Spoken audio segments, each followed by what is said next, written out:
Bismillahirrahmanirrahim. Assalamualaikum warahmatullahi wabarakatuh. Alhamdulillah wa syukurillah wa la hawla wa la quwata illa billah. Asyhadu an la ilaha illallah wa asyhadu anna Muhammadan abduhu wa rasuluh. Berbicara tentang persoalan hak perempuan dalam dunia Islam atau hak perempuan dalam Islam merupakan sebuah diskusi yang panjang karena seringkali pro dan kontra muncul di dalamnya. Setuju dan tidak setuju muncul ada di dalamnya. Apalagi ketika kita melihat adanya stigma negatif dari dunia barat yang dialamatkan kepada Islam, bahwa Islam tidak mengakomodir kedudukan perempuan, Islam tidak mengakomodir tentang kebebasan perempuan, dan bahkan menjadikan perempuan sebagai makhluk nomor dua, selalu tergaung bahwa perempuan itu dikuasai oleh laki-laki. Selalu ada. Kemudian perempuan Islam juga dicitrakan sebagai perempuan yang bodoh, perempuan yang terpinggirkan, perempuan yang tersisihkan dalam segala dinamika kehidupan di dalam masyarakat. Sehingga Barat menganggap bahwa Islam merupakan hambatan utama perjuangan mereka pada kesetaraan dan keadilan gender. Tetapi anehnya juga ketika kaum muslimin juga ikut-ikutan kehilangan jati dirinya dan terpengaruh pada stigma barat tersebut. Alih-alih membantah, malah justru mereka ikut menyebarkan bahwa Islam tidak mengakomodir tentang kebebasan. Atas nama hak asasi manusia, justru ada yang berjuang bahwa gerakan-gerakan kebebasan Islam perlu untuk diperjuangkan.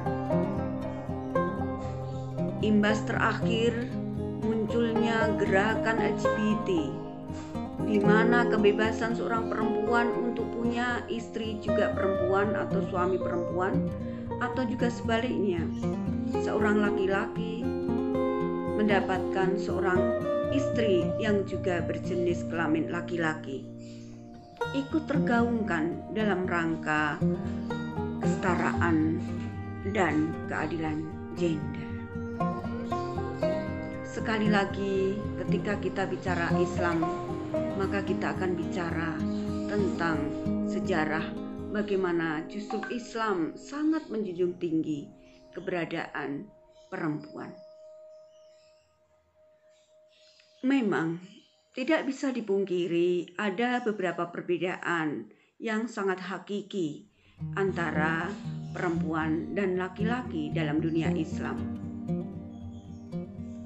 Karena itu perbedaan hakiki, maka tidak bisa dipertukarkan dan tidak bisa diganti, karena itu merupakan perbedaan yang hakiki. Akan tetapi, kalau kita kaji secara komprehensif, maka perbedaan hakiki tadi juga secara komprehensif dijawab di dalam Islam. Nah, kita akan memulai dulu bahwa Islam sebenarnya mengangkat derajat perempuan. Kita awali dari sejarah bagaimana Islam itu sendiri datang. Kita tahu ketika masa jahiliyah, bayi-bayi perempuan yang lahir dari rahim ibunya langsung dikubur hidup-hidup. Mengapa demikian? Karena mempermalukan keluarga. Jadi apabila ada seorang ibu yang melahirkan bayi perempuan, dianggap itu merupakan sebuah aib. Agar aib itu hilang, maka bayi dikubur hidup-hidup. kemudian Islam datang. Islam memberikan ajaran dan tuntunan agar supaya memelihara anak perempuannya. Selain memelihara, juga mendidiknya dan menjaganya sampai dia dewasa. Rasulullah Shallallahu Alaihi Wasallam di dalam sabdanya mengatakan, siapa yang memelihara dua anak perempuan sampai dia dewasa, sampai dia baligh, maka orang tersebut akan datang pada hari kiamat dalam keadaan aku dan dia, aku Rasulullah dan dia, orang itu dalam keadaan seperti dua jari. Rasulullah mengatakan begini, seperti dua jari. Artinya apa?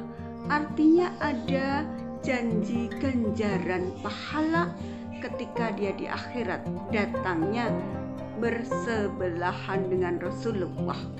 Konteks bersebelahan ini diartikan sebagai dia termasuk orang yang sama derajatnya dengan Rasulullah, bisa jadi begitu. Orang yang bareng dengan Rasulullah ketika akan masuk surga.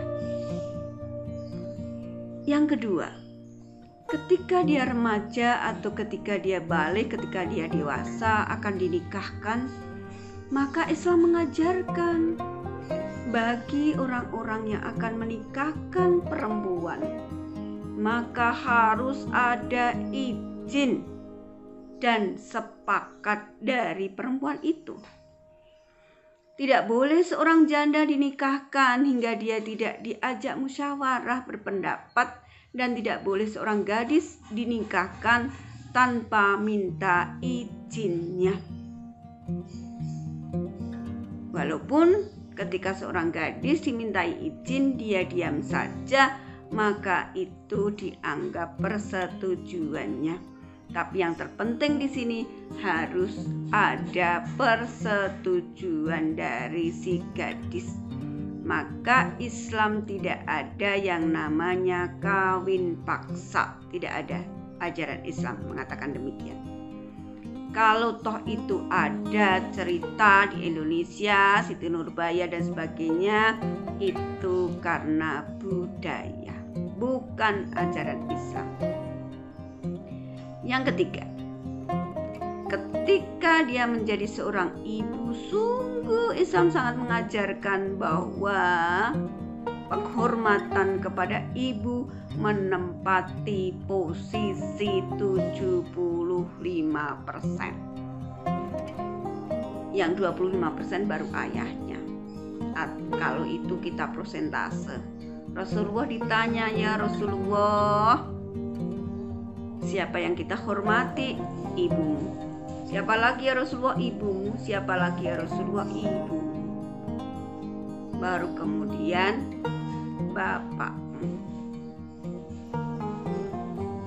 Yang keempat, ketika menjadi seorang istri, maka tidak boleh suaminya sewenang-wenang pada istrinya. Islam mengatur kehidupan suami istri.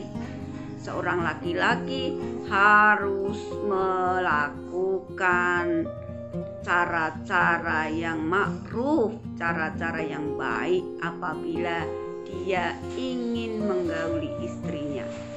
Tidak boleh ada kekerasan dalam rumah tangga.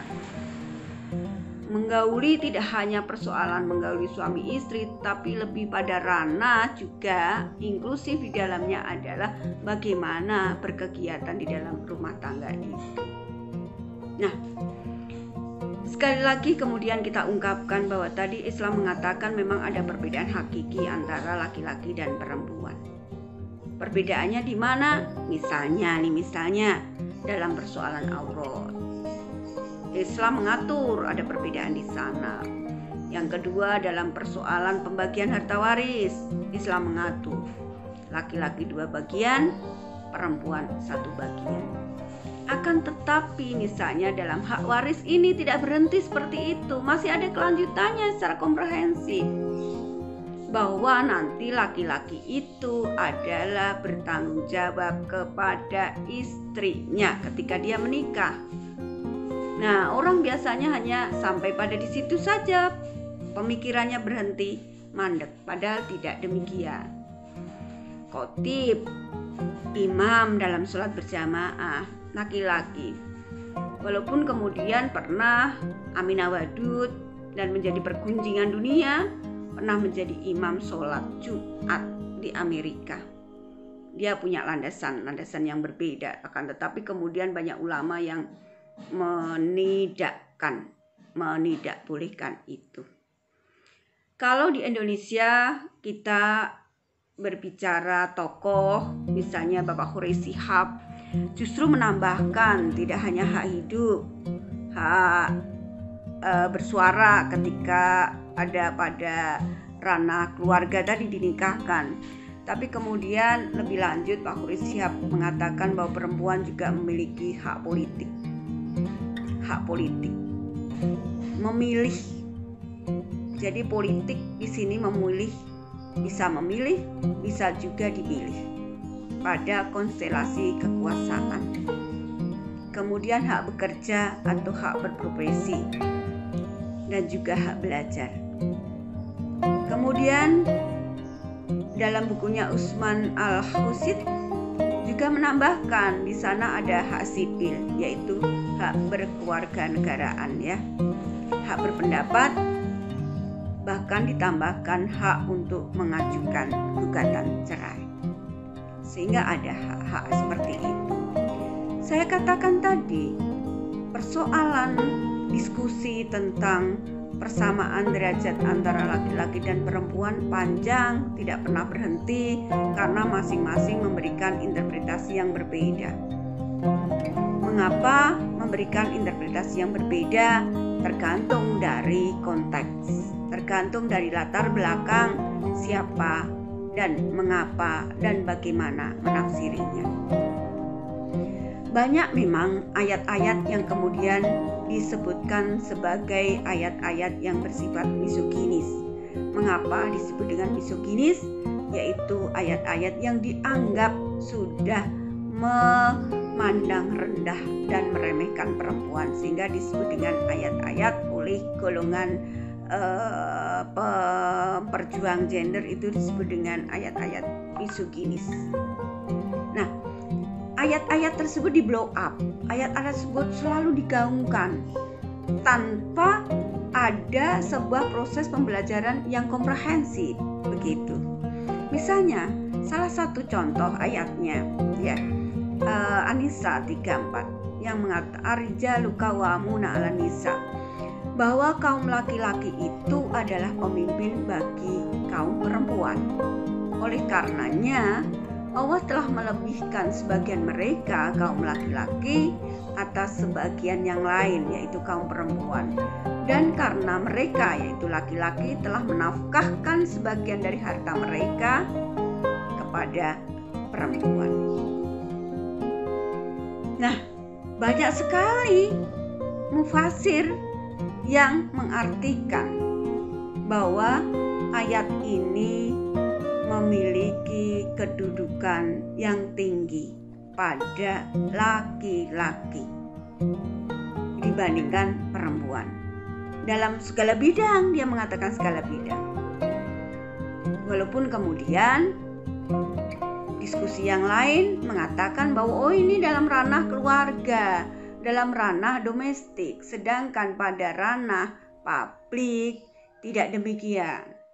Tetapi ada kantor lagi yang mengatakan bahwa tidak beruntung sebuah kaum yang menyerahkan urusannya kepada kaum perempuan. Nah, hadis yang seperti ini harus kita telaah, harus kita lihat secara komprehensif.